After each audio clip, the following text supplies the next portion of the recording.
Hello viewers, আসসালামু আলাইকুম। সবাইকে আবারও স্বাগত জানাচ্ছি। নতুন আরেকটি ভিডিও নিয়ে হাজির হলাম। তো দর্শক, আজকে ভিডিওটা হলো টবে কিভাবে লাউ চাষ করবেন এবং টব কিভাবে তৈরি করবেন, তো বিস্তারিত আলোচনা। তো দর্শক, প্রথমত আমরা একটি মিডিয়াম জাতের আমরা টব নিব। টবের নিচ দিয়ে আমরা ফুটো করে দিব, চারদিক দিয়ে আমরা ফুটো করে দিব। তারপরে আমরা বেলে দোআঁশ মাটি নিব এবং কম্পোস্ট সার নিব, জিপসার নিব, ইউরিয়া সার নিব, বাংলা টিএসপি সার নিব এবং ট্যাপ সার নিব এবং ক্যালফুরান নিব।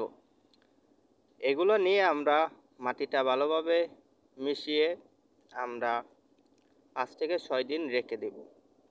রেখে দেওয়ার পরে আমরা ওইটার ভিতরে বীজ লাগাতে পারবো এবং চারা লাগাতে পারবো। তো দর্শক, আমরা কিভাবে বীজ থেকে আমরা চারা তৈরি করব।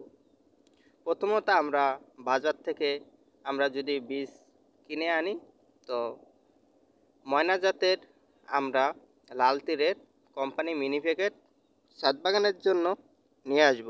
ওটার দাম আপনারা 30 থেকে 35 টাকা নিব। আপনারা 11 থেকে 10 পিস বীজ হয়ে থাকে। ওটা আপনার ফলন হয়ে থাকে 40 থেকে 45 দিনের ভিতরে। বীজটা আপনারা প্রথমত 24 ঘন্টা পানিতে ভিজাবেন।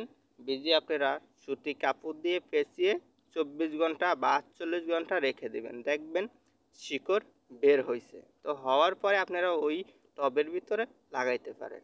তো এতে আপনার কোনো দানা আপনারা কোনো মিস যাবে না, সব জানাই আপনারা গাছ হয়ে যাবে। তো এতে আপনারা প্রচুর পরিমাণে গাছ হবে এবং একটা টবে 2টো গাছ বা একটা গাছ রাখা উত্তম। তো আপনারা একটা গাছ বা 2টো গাছ রাখবেন, তো বাকি গাছগুলো আপনারা উঠিয়ে ফেলবেন। তো দর্শক, আজকে এখানে বিদায় নিচ্ছি। আল্লাহ হাফেজ, আসসালামু আলাইকুম।